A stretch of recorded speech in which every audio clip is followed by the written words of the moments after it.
এ, J, S এবং P দিয়ে যাদের নাম, তাদের ভাগ্যে উন্নতি নেই কেন? তার কারণটা কি? এদের পেটে এরা কথা চেপে রাখতে পারে না।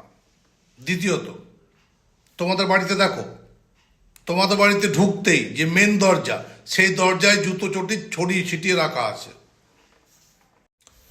আজকে তোমরা এই জায়গাগুলো চেক করো, জুতো চটি সাজিয়ে রাখো এবং পেটের কথা কাউকে বলো না। তোমার কাজ না হওয়া পর্যন্ত তুমি সফল হবে।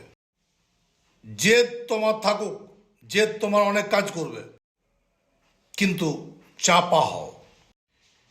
প্রেমের ক্ষেত্রে সবাইকে বিশ্বাস করো না, কারণ তুমি তো বারবার ঠকছো, তাই তো?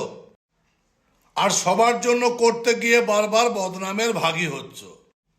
কি ঠিক বললাম তো? কমেন্টসে লিখে দেবেন। অবশ্যই সবাইকে শেয়ার করবেন।